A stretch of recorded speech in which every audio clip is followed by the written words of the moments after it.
professora Ingrid. Hoje teremos aula de História, História do Brasil. Então acompanha aí hoje, que é o segundo reinado. Nas aulas anteriores a gente falou sobre o período regencial, que é um período onde nós não temos no Brasil a figura de alguém da família real no poder e que nós vamos ter então ali os dois partidos ali disputando esse poder. Vou deixar um vídeo extra explicando um pouco mais sobre essa parte dos partidos políticos aqui no Brasil, combinado? Então, bora lá, acompanha comigo nesse slide que vai vir aí na tela.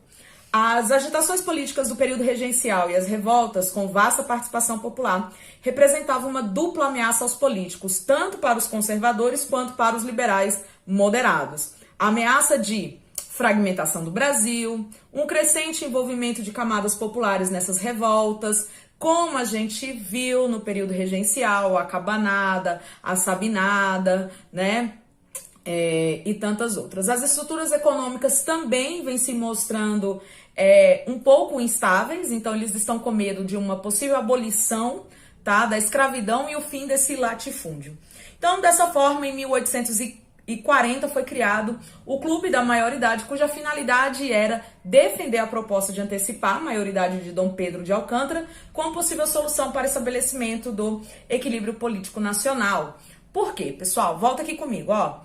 Pela Constituição de 1824, o Pedro não poderia assumir, antes dos 18 anos de idade, esse seu poder aí monárquico. Então, o que acontece? O Partido Liberal resolveu, então, adiantar para que isso acontecesse. Por que o Partido Liberal era bonzinho? Não, porque o Partido Liberal estava perdendo representatividade para o Partido Conservador. Então, bora voltar ali na tela.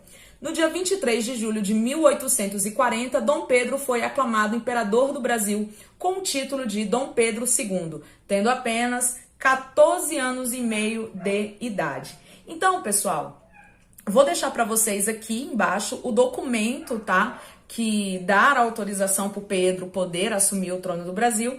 E vocês também vão estar vendo imagens aí agora sobre a coroação, o dia da coroação, como é que foi. Esses quadros aí belíssimos que nós temos aí sobre esse momento histórico. Então, o segundo reinado a gente pode dividi-lo em 3 partes, que é a consolidação de 1840 até 1860. Nós vamos ter a conciliação, que vai de 60 a 70, e a crise, que vai de 1870 até 1889, quando então o imperador é retirado do seu posto. Mas para a gente começar tudo isso aqui agora, vamos falar um pouquinho sobre esses partidos políticos. Então, dá uma olhada nessa pequena explicação que nem eu falei que iria ter aí para vocês. Então, nessa primeira parte do vídeo sobre o Brasil, o Império, nós vamos falar sobre a parte política do Império, Então, eu vou apresentar o cenário em que foi colocado o nosso imperador. 1840, como vocês já viram na aula passada, o golpe da maioridade, o Partido Liberal aí conseguiu uma manobra e convenceu o imperador a tomar o poder aí às vésperas de seus 15 anos de idade. Vou deixar aqui o documento para vocês darem uma olhada, da emancipação do Pedro.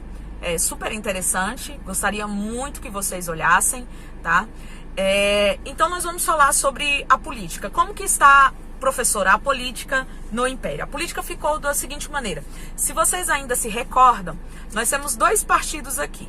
Nós temos o Partido Português e o Partido Brasileiro, que passaram a se chamar Partido Progressista, que era o Partido Brasileiro, e o Partido Regressista, que era o Partido Português. E agora vão se chamar Liberal, pela frente do que era o Partido Brasileiro, o Partido Progressista e agora Liberal, dividido em 2 alas, os moderados exaltados e os moderados, A própria palavra já diz, o moderado é aquele mas deixa disso, não vamos com tanta euforia, enquanto que o exaltado é aquele que a gente sempre tem, aquele amigo mais exaltado que não leva o desaforo para casa. E nós vamos ter o Partido Conservador, que outrora foi o Partido Regressista e que outrora foi o Partido Português, E que agora é o Partido Conservador, na grande influência aí dos Andradas, dos Andradas. Então, o que nós vamos ter? É quando o Brasil vai passar por uma grande crise né, provocada aí por diversas situações que nós vamos abordar e que vai levar à queda do Império no Brasil. Uma das coisas que mais me perguntam é: professora, o imperador era a favor ou contra a escravidão, já que o Brasil tinha, em grande parte, né, do seu trabalho, a sua mão de obra era escrava. O Império, pessoal, ele sempre se posicionou contra. Então, quando você vê o Dom Pedro I, o próprio José de Bonifácio, o Dom Pedro II, todos eles eram rigorosamente contra. Mas a gente sabe que em uma situação onde as elites estão no controle, como estava no Brasil, através do parlamento, era notório, era sabido por todos que no dia que fosse feita a abolição, o Império perderia todo o seu controle. E assim aconteceu quando a Princesa Isabel, em 1888, ela assina o fim da escravidão no Brasil. Um ano depois, o Brasil sofre um golpe republicano. E quando a gente fala golpe, é quando não há participação popular, não há um consenso entre a maioria sobre as decisões que serão tomadas. Então, o Brasil toma outros rumos. E a Isabel, ela assumiu as consequências, ela disse que pagaria o preço que fosse para ver esses homens livres. E é isso que aconteceu. Vou deixar um documentário aqui muito importante para vocês na descrição desse vídeo, então vão lá, assistam, tá? É um documentário longo, mas aproveitem esse período que vocês estão em casa para aprofundar aquilo que às vezes em sala de aula a gente não consegue passar tudo para vocês, tá bom? Então, seguimos aí com a questão da política. Nessa primeira parte do vídeo, eu vou dividir esse vídeo em partes, porque aí você já vai direto para aquela parte que você precisa assistir, seguindo os tópicos que estão na apostila do Bernoulli. Então, eu vou explicar aqui para vocês a parte política. Vamos falar um pouquinho sobre o parlamento às avessas. O que é um parlamento? Primeiro, vou dar o exemplo como é o parlamento tradicional, e assim a gente segue para o que é o parlamento às avessas. O parlamento tradicional, ele está estruturado da seguinte maneira. Vou dar o exemplo de como acontece na Inglaterra. Você tem a população que, através do voto, escolhe o parlamento, tá? Esse parlamento, ele, por sua vez, aqueles que tiver a maioria nesse parlamento, escolhem o primeiro-ministro. Quando nós falamos em um Estado, nós, além de abordarmos os elementos do Estado, né, que é o povo, o território e o governo soberano, nós também devemos falar sobre como esse governo está estruturado. Então, em um país, o governo ele está estruturado na seguinte maneira: você tem o chefe do governo e o chefe do Estado. Aqui, como o Brasil é uma república, nós temos na figura do presidente da república o chefe do governo e o chefe do Estado. Mas como na Inglaterra é uma monarquia, lá há uma divisão, tá? Então o primeiro-ministro ele vai representar o chefe do governo e a rainha, no caso a rainha Elizabeth II, representa a chefe do Estado, tá? Obrigações todos eles têm, porque comumente a gente escuta falar: mas então o papel da rainha é meramente de enfeite. Não, a rainha tem sim as suas obrigações. Para quem quiser ver, depois dar uma pesquisada no Google, você vai ver as obrigações que não podem ser delegadas às outros, que são somente a rainha que pode tomar, entre elas decisão de casos de guerra. E aqui o Dom Pedro também vai se organizar num parlamento. Então você tem o quê? Pela Constituição de 1824, as eleições elas são feitas, né, pela população, por aqueles que têm as características de cidadania. Vamos lá lembrar quem tem a cidadania nesse período. Tem homens maiores de 21 anos, alfabetizados e que possuam renda, tá? E aí eles podem então participar. O voto é aberto, então é conclamado perante toda a população em quem você vai votar. E aí você escolhe aí quem serão aí os representantes desse parlamento. Dois partidos, né? O Partido Liberal e o Partido Conservador. E aí o que acontece, pessoal? Uma vez que você chega nesse partido, você tem que escolher o primeiro-ministro, certo? Errado. Aqui no Brasil quem escolhe é o imperador. Nós temos que lembrar que nós temos 4 poderes em vigor aqui. O poder executivo, legislativo e judiciário, né? Que vocês aí já os reconhecem. E nós temos o poder moderador acima deles. Esse poder moderador, ele exerce um controle, uma fiscalização sobre todos esses outros. E também uma contenção sobre todos esses outros. Então, o Pedro, ele escolhe o primeiro-ministro. Então, o primeiro-ministro, ele é livre nomeação e livre exoneração, independente se vem do maior partido ou do menor partido, tá? Então, acaba que esse primeiro-ministro, ele está ali do lado para auxiliar o imperador. Junto com esse auxílio do primeiro-ministro, nós temos o Conselho de Estado. O Conselho de Estado, ele está ali também para auxiliar com as questões internas, externas, econômicas, políticas do Brasil, tá? Geralmente aí na figura de 5 pessoas aí para auxiliá-los nessa representação.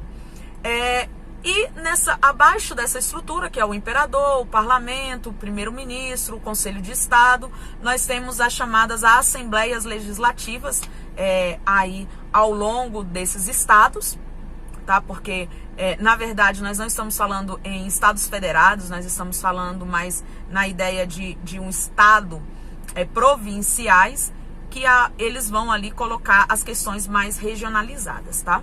Então, esse é o famoso parlamentarismo às avessas do Brasil.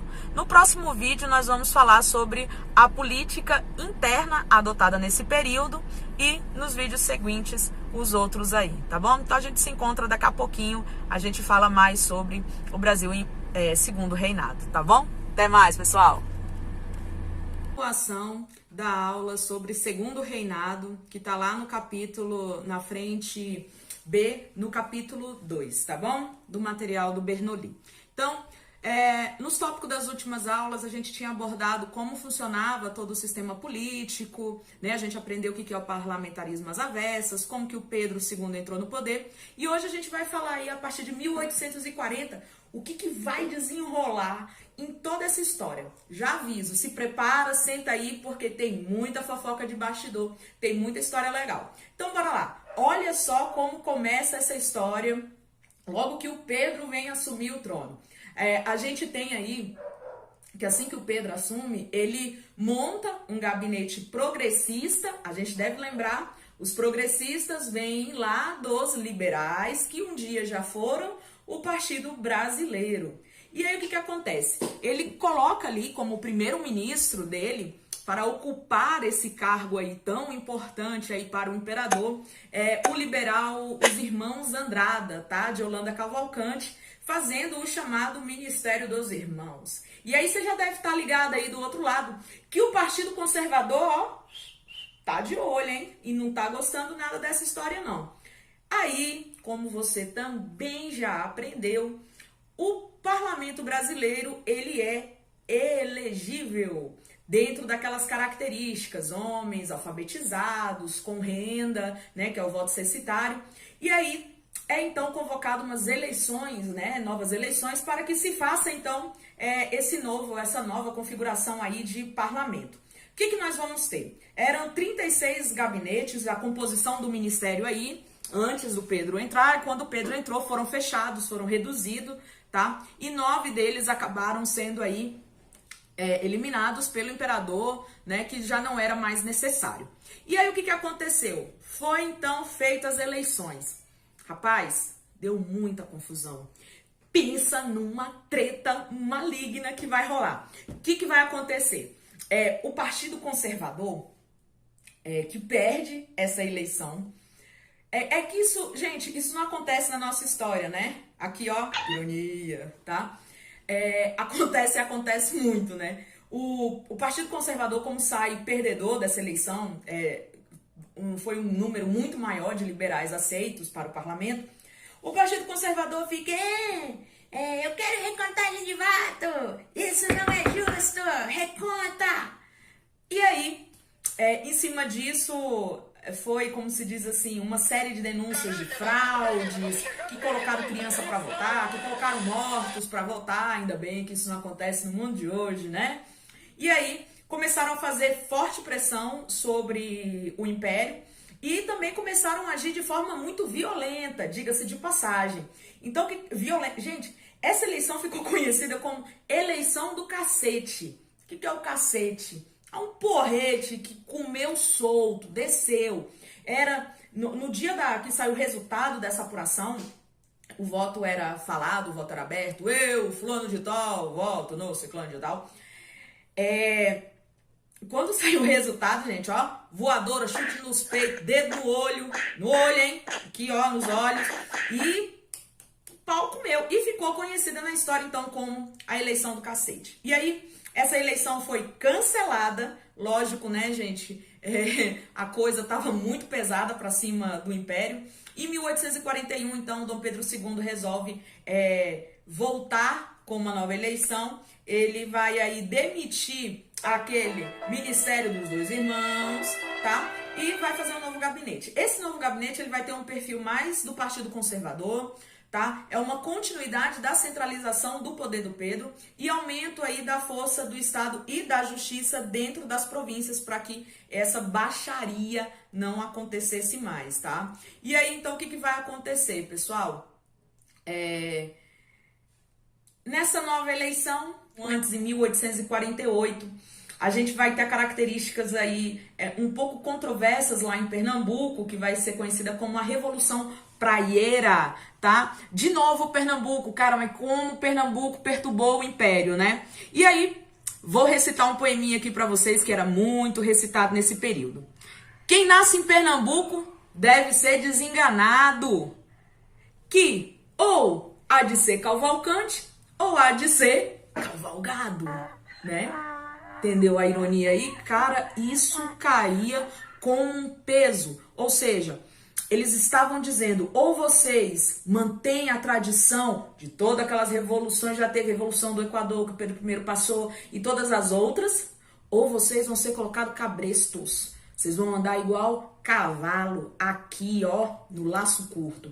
E aí o Partido Conservador, que em grande parte era a família Cavalcante, tinha estreitas ligações com esse Partido Liberal. E agora vocês vão entender o porquê de um ódio muito grande quando o Partido Liberal ganha aquela eleição do cacete do Partido Conservador. Porque aquilo dali era, como se diz assim, a coroação do cabresto que eles não queriam, né? Que toda aquela pompa do Partido Conservador acabou aí ganhando. E aí vai estourar uma série de causas revoltantes em 1848 em Pernambuco, que vai ser a revolta desses pernambucanos, o descontentamento dos liberais, uma revolta da população, vários fatores internos envolvidos, e eles vão lançar um negócio chamado o Manifesto ao Mundo. Bora lá ver o que é que tinha nesse Manifesto ao Mundo na tela aí com vocês. Voto livre e universal do povo brasileiro, liberdade de imprensa, trabalho para todos, maior liberdade para as províncias, controle do comércio varejista por comerciantes brasileiros e extinção do poder moderador. Olha só o peso disso tudo, pessoal. Então aquelas eleições de 1840 que foram para 41 e agora quem ganha? O Partido Conservador ganha essas eleições e aí acaba estourando uma série de conflitos, uma série de desentendimento. Ainda em 1842, o Partido Liberal faz a Revolução Liberal entre São Paulo e Minas. Tá? Isso vai ser, entre eles você vai ter aí como líder desse movimento nada mais, nada menos que o nosso já conhecido Diogo Feijó, padre lá do período regencial que conduziu o Brasil com pulso de ferro, né? Então vamos seguindo aí, o que nós vamos ter? No meio disso tudo, nós vamos ter então, bora lá para a Lei das Terras. Ainda em 1850 vai ser lançado uma lei pelo Parlamento Brasileiro, vocês devem lembrar que o parlamento continua fazendo as leis e o Pedro ele vai ter que ficar se equilibrando entre o Partido Conservador e o Partido Liberal e acabar atendendo muito dessas vontades para não perder o seu império. Na tela aí com vocês as características sobre a Lei das Terras de 1850. São as terras sem registros. Volta aqui comigo. Terra sem registro é o seguinte, pessoal. Toda terra no Brasil, ela tem um dono. Ela pertence à União. O Brasil ele está dividido dentro da sua configuração política nos seus centro-oeste, nordeste, vocês já sabem disso daí, lá das aulas de geografia, das aulas de história. E dentro da parte administrativa ele também tem uma divisão, que seria quem? A mais alta divisão, a União, tá? A mais alta divisão é a União, logo abaixo os estados, seguido pelos municípios. E o Distrito Federal se enquadra onde? Nas características de um estado e do município, nesse caso, aonde estava a capital do Brasil, Rio de Janeiro, tá bom? Então volta lá na tela. Regularização mediante a compra do registro, então todas as terras sem registros, elas pertencem ao Estado brasileiro, por isso que eu quis fazer logo essa coisa, elas são da União, são as chamadas terras devolutas, tá? Quais são as consequências de se fazer isso daí? Os pequenos proprietários vão perder suas terras, concentração de terra nas mãos dos grandes latifundiários, os imigrantes e escravos libertos sem acesso à terra, mão de obra barata e numerosa para os grandes latifundiários. Então, volta aqui comigo.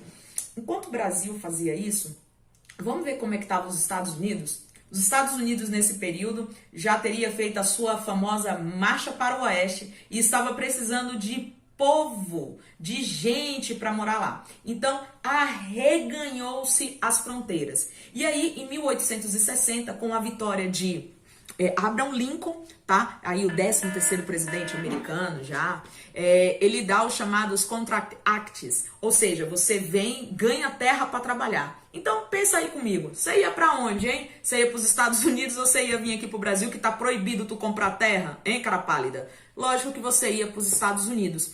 E outra coisa, lá eles chegaram a receber 15 vezes mais imigrantes do que o Brasil. Com isso, o que eu tenho lá? Eu tenho o maior número de mão de obra, uma qualificação entre a população. Qualificação, estou dizendo, não é ser PhD, nada disso. Estou dizendo assim, o cara sabe, já trabalhou em indústria, então ele pode ajudar a industrialização americana. Coisa que para o Brasil vieram poucos e os poucos que vieram se deram mal. Você já deve ter assistido o vídeo que eu deixei lá nas orientações 1 desse capítulo, que é o vídeo sobre a Era Mauá. Então, eu não vou me aprofundar aqui na Era Mauá, já que você assistiu, você tem o material. Qualquer dúvida você deixa aqui nos comentários ou manda lá no e-mail que está na descrição e lá na plataforma da Rede Nossa Senhora das Dores, ok? Então, vamos seguindo aí a nossa aulinha sobre esse período do Brasil. Então, vamos ver como é que estava essa economia. Olha aí na tela aí comigo. A economia latifundiária, tudo girando em torno do café. Você também deve ter assistido a aula do professor Eduardo Bueno sobre o café. Já sabe como que o café chegou aqui no Brasil. A gente adora uma coisa errada, né? Economia de exportação, a monocultura e a economia escravista. Eu costumo dizer que o Brasil, o Império, ele está em seu tripé. Qual que é o tripé do Brasil? Né? Da monarquia nesse momento. Nós vamos ter a monarquia, o latifúndio, a escravidão, tudo isso girando em torno do café. Então, a gente sabe que a expansão cafeira no Brasil, ela vai ser bastante interessante.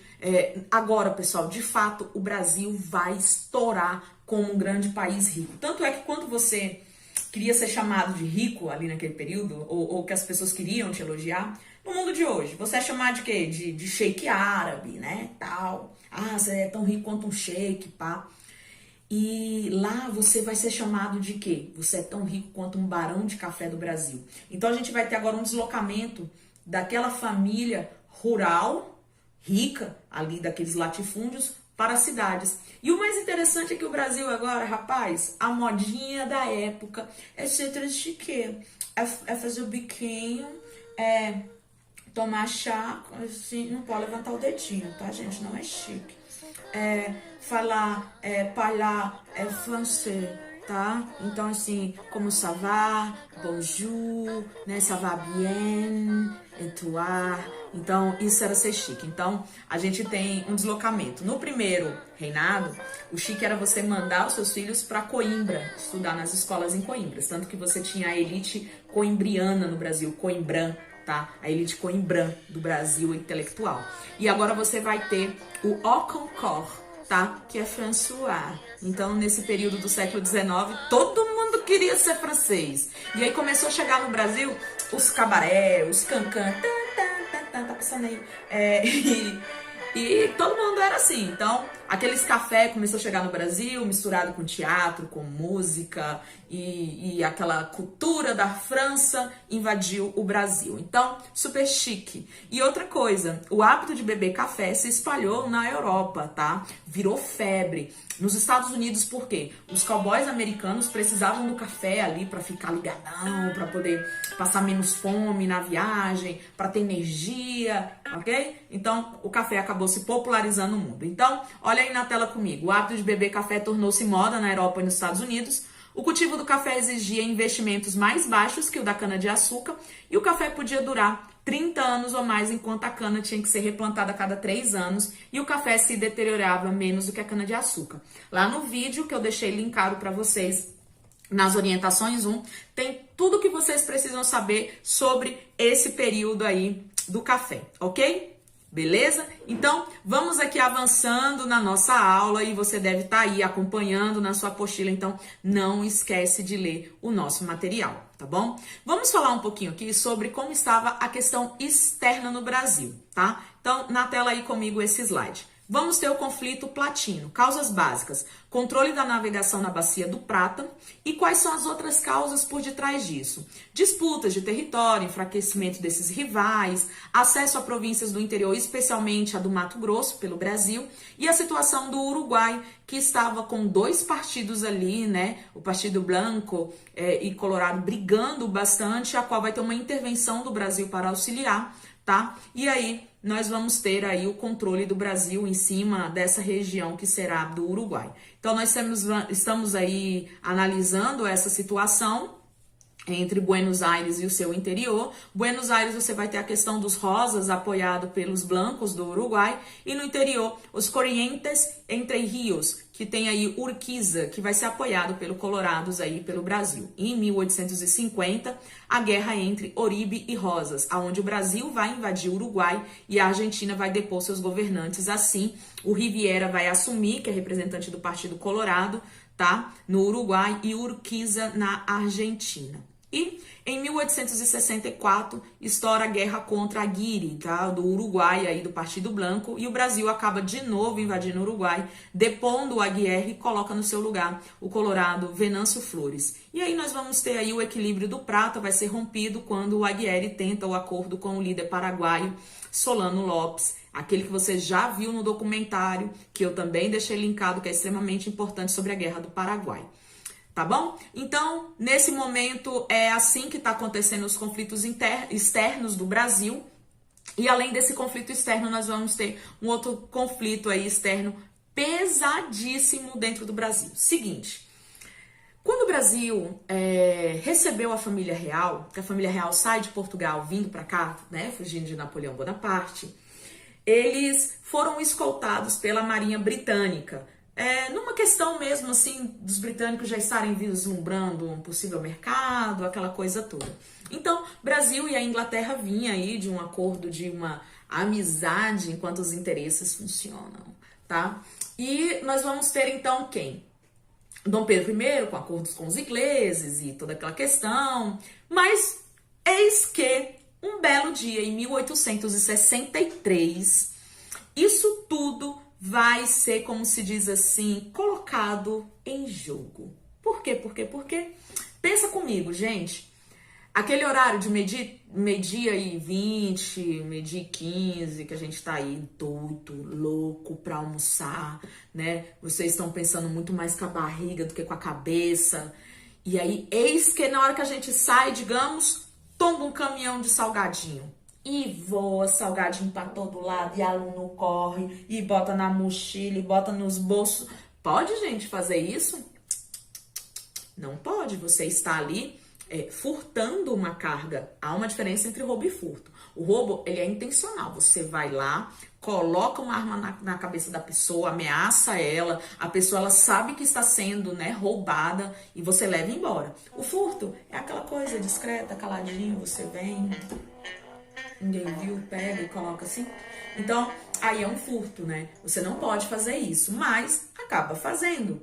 Por que eu contei isso? Porque eis que lá em 1863, um navio que estava vindo da Inglaterra cheio de cacarecos. Gente, era tanto cacareco besta para vender aqui no Brasil. Entre eles, eu fico me perguntando, o que a gente quer com patins de gelo? Patins de gelo, sim, sim. Se vendia patins de gelo. Muitas vezes eles viravam maçaneta de porta. Ou seja, você ia cortar as mãos abrindo uma porta. Brasileiro, né? A gente compra qualquer coisa que venha da China. Quer dizer, eu falei da Inglaterra. Tá? Então, o que acontece aqui? Um navio vai, então, cair ali na costa do Brasil, naquela região sul do Brasil, e aí depois que esse navio ele acaba ali naufragando, as cargas começam a boiar e o povo na praia fala: oh meu Deus, Poseidon, Iemanjá, alguém dos mares mandou o presente para nós, vamos pegar. Pegaram, carregaram tudo, ninfa, um deus dos acudos, carrega coisa, e os velhos, e as velhas brigando, carregou. E aí, os ingleses foram no Rio de Janeiro, lá no Império, lá na sede do Império, exigiu que fosse pago uma indenização pelo o naufrágio do navio. Menino, pensa aqui comigo, né? Na hora que o imperador escuta isso, fala: oxi, eu tenho culpa de quê? Se os deuses quiseram, se Deus quis que aquele trem afundasse, oxi, fui eu, né? Agora, aquela coisa, é o oi gordo do povo na praia olhando o navio, ei, afunda navio. Não vamos pagar, não vamos. E aí, gente, quando o capeta quer atentar, ele manda secretário, funcionário, todo mundo. Eis que aporta um navio no Rio de Janeiro e 2 marinheiros resolveram aproveitar as noites boêmias da noite carioca. O que eles vão fazer? Vão encher a cara e sair pelas ruas. Eu bebo sim, estou bebendo, né? Tudo bebo. E fazendo arruaça e chuta gato e o pau quebra. Eis que acontece o que, gente? Eles vão ser presos, vão ser levados presos porque estavam fazendo arruaças. E aí, o embaixador da Inglaterra no Brasil, William Christie, recebe, né, o comunicado da prisão desses 2 marinheiros aí lá no Rio de Janeiro. E aí ele: oh my God, you're a shit! Oh, não! Vamos lá, vamos resolver essa questão, nós vamos pegar a título de indenização, eu vou apreender 5 boats of Brasil, eu vou prender 5 navios que estão no porto do Rio de Janeiro. E vai lá e prende os navios. Caraca! Olharam aquilo ali e disseram: ei, maluco! Ei, pode não! Aqui dentro não! E aí, logo então, foi convidado um árbitro aí para resolver essa situação, que é o Leopoldo I da Bélgica. E lembrando, o Leopoldo, ele é parente do imperador. Por quê? Lembra da dona Leopoldina, mamãe de Pedro? O Leopoldo é da casa da Leopoldina. Que coisa legal. E aí ele estava mais favorável ao Brasil. Pô, mas qualquer um ficaria favorável pro Brasil. Concorda comigo? E aí o que acontece? O Leopoldo pega e fala: olha, o Brasil tem razão, é bom você pedir desculpas para o Brasil. Tá bom, Inglaterra?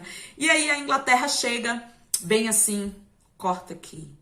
Nossas relações estão cortadas. Não falamos no, my friend. No. E aí, somente em 1865 a Inglaterra vai se desculpar com o Brasil, porque Guerra do Paraguai. E você já viu o documentário? Se não viu, corre lá e vai assistir, ok? Então, pessoal, o Império vai passar por muitos conflitos, vai passar por muitas situações delicadas. A Guerra do Paraguai, vocês viram, é uma guerra bastante pesada para a nossa história, para a história do povo paraguaio, né? Então nós temos aí questões muito duras para se resolver aqui no Brasil, tá bom? E aí nós vamos seguir aí para a decadência dos produtos aqui do Brasil, que vão começar aí então a ser substituídos por esse café. Esse café, então, ele vai substituir, como se diz assim, ele vai ser o grande carro-chefe, o que vai quebrar muitos pequenos latifundiários, que também vão trocar. E aí nós temos uma pequena surto de modernização no Brasil. Vamos ter a tarifa Alves Branco de 1844. O que é a tarifa Alves Branco? Ela acaba aí aumentando os impostos cerca aí de 3 mil produtos importados. Vocês viram no documentário que o Barão de Mauá vai sofrer bastante com isso, tá? Antes se pagava 15%, agora vai se passar a pagar 20% até 60%. E até hoje a gente paga 60%.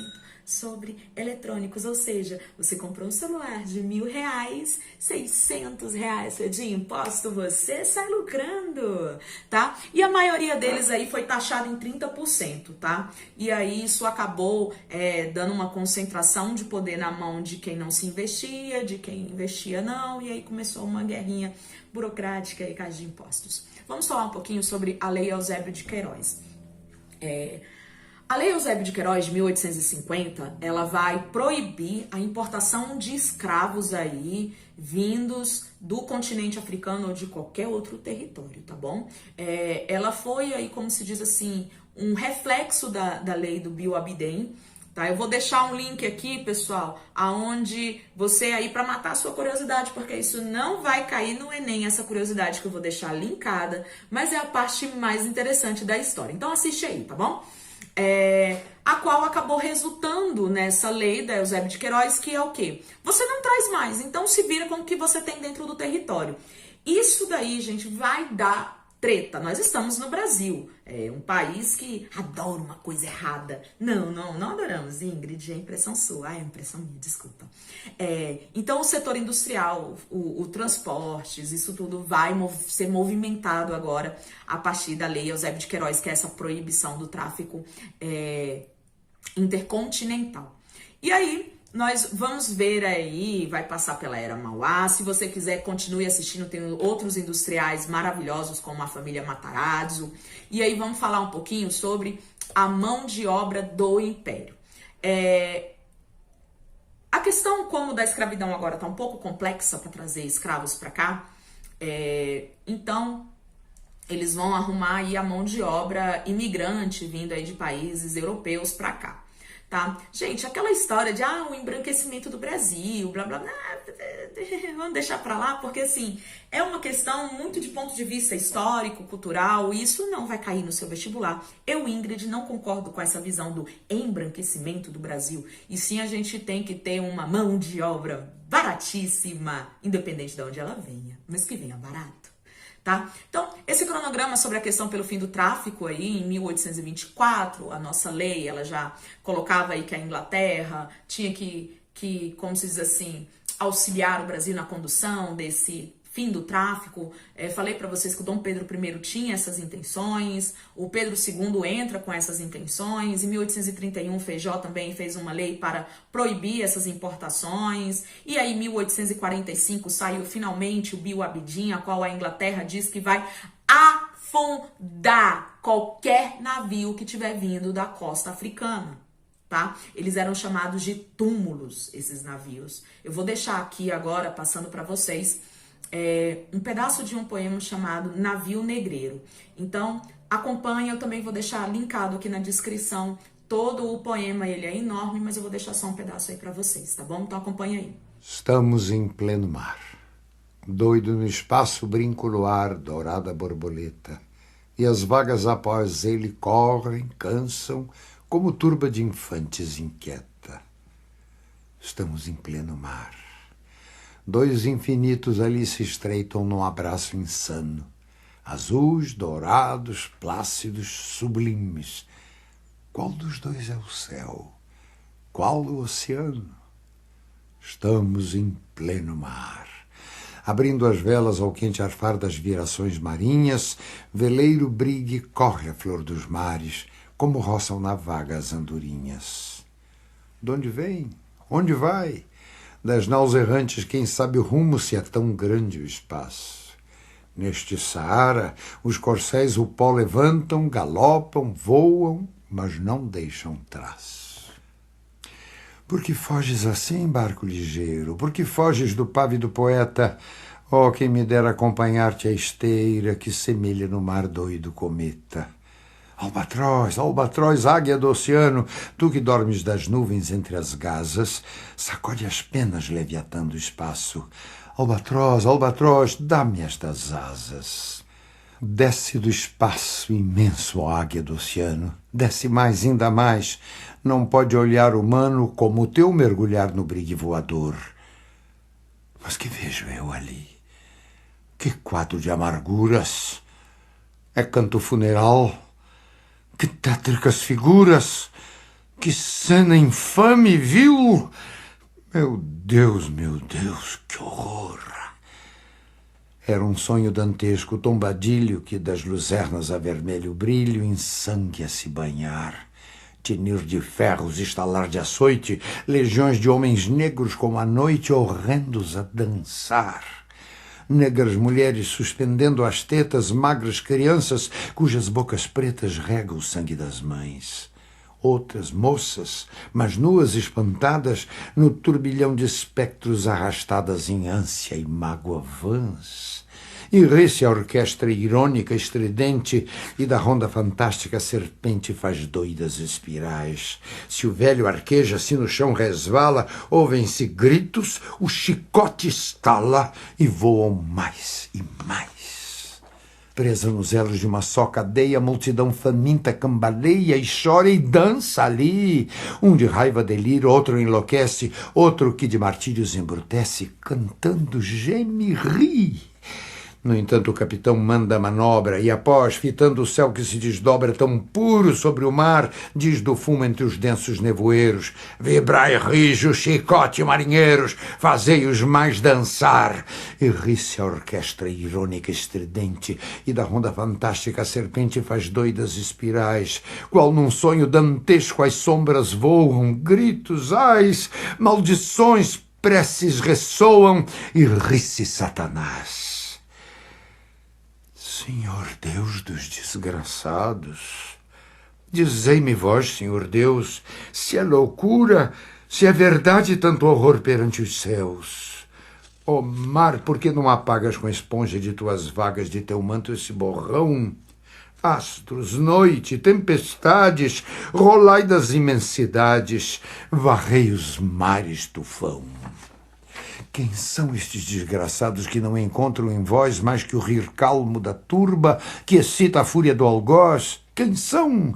Se a estrela se cala, se a vaga à pressa resvala como um cúmplice fugaz perante a noite confusa, dize-o tu, severa musa, musa libérrima, audaz.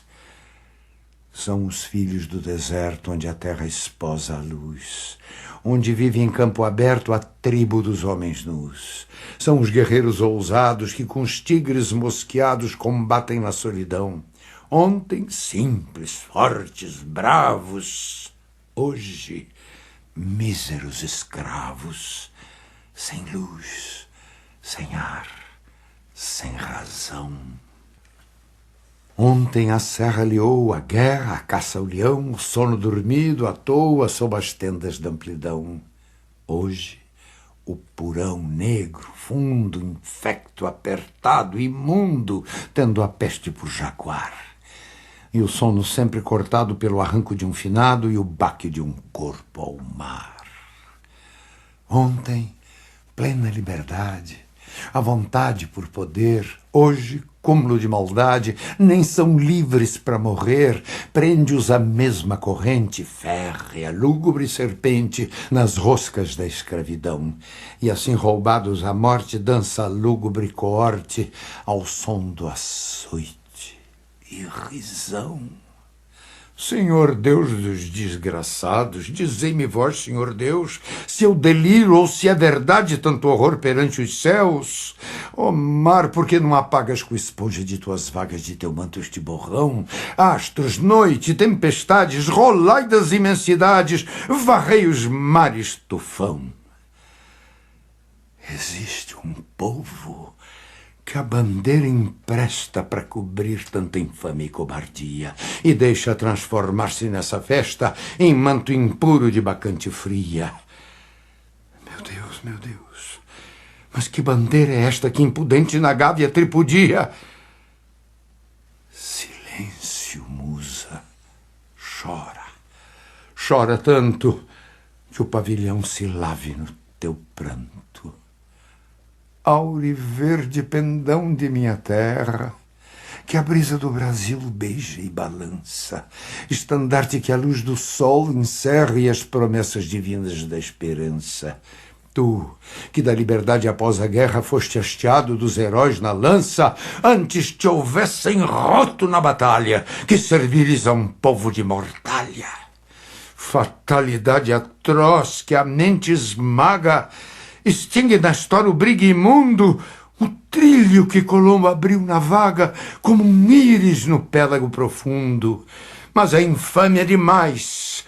Da etérea plaga, levantai-vos, heróis do novo mundo. Andrada, arranca esse pendão dos ares. Colombo, fecha a porta dos teus mares.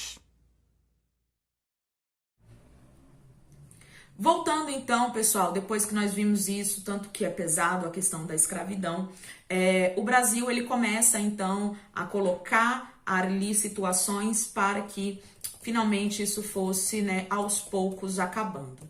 E aí veio então a Lei Eusébio de Queiroz, como a gente já falou, e logo após a Lei Eusébio de Queiroz, a gente vai ter aí uma outra lei bastante interessante para o Brasil, que vai ser o fim do tráfico intra-regional. Então, se aquele escravo é do Rio de Janeiro, ele não vai mais poder ser movimentado para Goiás, São Paulo ou qualquer outro estado, tá? Gente, é marcado igual gado, é uma vida, é um período da história extremamente perturbador. Se vocês gostam do tema, quiser aprofundar um pouco mais, eu posso voltar com uma aula interdisciplinar com as professoras de literatura, com a professora de biologia, com o professor Renan, para que a gente possa aprofundar essa temática. Então, se você quer essa temática, deixa aqui nos comentários ou me manda um e-mail, sei lá, manda um sinal de fumaça, pense em mim, que aí eu vou tentar fazer para vocês, tá bom? E aí, esse tráfico intrarregional, ele acabou provocando uma outra situação, que vai ser o quê? Começaram a reproduzir escravos. Então, assim, as escravas estavam sendo usadas como matrizes. Isso, você entendeu a palavra. Então, para tentar acabar com isso, o Império foi começando, então, a tomar políticas muito severas em relação a isso. Então, uma das primeiras políticas que o Brasil começa a fazer vai ser a abolição, a chamada abolição do ventre livre, né? E aí você deve estar falando... Não, professora, grande coisa, abolir uma criança que vai nascer escrava, porque ela vai continuar escrava, ela vai ficar lá dentro da fazenda escrava. Então, gente, dia 28 de setembro de 1871, quando foi aprovada, pensa aqui comigo, você prefere então que o seu filho seja arrancado de você, tá? Só uma mãe para entender isso, e levado para sabe Deus aonde? Ou você prefere que ele fique ali do seu lado mesmo, que você sabe que o caminho seja a escravidão? Ou você quer que uma criança seja comercializada? Como se vendem cachorros no LX, como se vendem crianças até hoje, existe o tráfico infantil? Você queria isso? Então é uma forma já de começar, pelo menos, gente, o fim da violência contra a escrava, contra aquela mulher, ser tratada igual uma matriz, tá? O decreto 2040 da Lei do Ventre Livre, também feito pela a regente imperial, a princesa Isabel. Esquece toda essa história que a Isabel tinha medo. Não, gente, assumam. É uma mulher à frente do seu tempo. Cara, a avó dela era Leopoldina, uma das mulheres mais incríveis da história mundial, tá? A mulher por detrás da independência do Brasil. Ela, o documento da independência assinada pela Leopoldina. E sim, a abolição é feita pela família real e por uma mulher, tá? Sem esse negócio de... Isso sim, meninas, isso é o verdadeiro empoderamento da mulher. É quando a gente faz parte da história política, da história econômica do nosso país, tá? Então, a princesa Isabel aí, eu vou deixar passando o artigo 1º dessa lei, tá bom? Aonde aí, ó, artigo 1. Os filhos de uma mulher escrava que nascerem no império desde a data dessa lei serão considerados de condições livres. Ou seja, fim do tráfico de crianças nesse país. Não haverá mais tráfico de crianças. E aí eu pergunto pra vocês, pela lógica, qual que é o escravo que vai aumentar o preço? É o escravo ali, né, jovem. É o escravo jovem vai aumentar o preço. Então você começa a explorar esse escravo até onde não dá mais, literalmente até ele morrer, seja na idade que ele for. Então, vendo isso tudo, o Império também decide fazer um novo reflexo simbólico da sua atuação, com várias medidas, tá? E aí nós temos, então, a lei do sexagenário, pessoal, que é chamada aí de Saraiva Contegipe, tá? A lei 3.270, de 28 de setembro de 1885, também chamada de lei da gargalhada nacional, porque Tipo, por que gargalhada? Tipo, tá aí na tela com vocês, tá? Dom Pedro, por graça de Deus, unânime aclamação dos povos e do império, coloca aí no artigo 1, proceder-se-á em todo o império a nova matrícula dos escravos com declaração de nome, nacionalidade, sexo e filiação. E todos os escravos acima de 65 anos estão livres. E aí vocês vão entender a gargalhada. 65 anos, Brasil Império. 65 anos. Difícil chegar nessa idade, tá, gente? Mas o que é melhor? Você morrer com 65 anos na roça, trabalhando? Ou você pelo menos tá sabendo que estará livre? É uma situação muito pesada. E finalmente aí nós temos a Lei Áurea. Então finalmente, né, Lei João Alfredo. A Lei, né, 3.353 de maio de 1888, assinada pela princesa Isabel, aonde a princesa ela coloca, eu pago o preço que for para ver esses homens livres. Eu pedi para vocês assistirem ao documentário do Brasil Paralelo para consolidar tudo isso aqui que nós estamos falando. Então, tá aí passando na tela com vocês a Lei Áurea, que é a lei de libertação dos nossos escravos.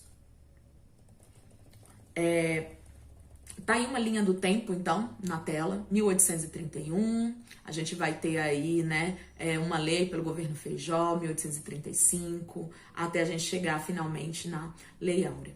E assim, pessoal, a gente vai ter aí questões que vão conduzir ao fim do Império, tá? 3 questões vão estar envolvidas aí. A questão religiosa pela bula Syllabus do Papa Pio IX, tá, de 1864. Nós vamos ter a questão militar envolvida pelo positivo do Benjamin Constant, que já estava dentro dessa ideia. Você vai ter o Forte das Agulhas, aonde era o centro do Benjamin. Você ter noção, quando vem a República, passa a patrola em cima, que é pra ninguém nunca mais falar nesse cara, tá?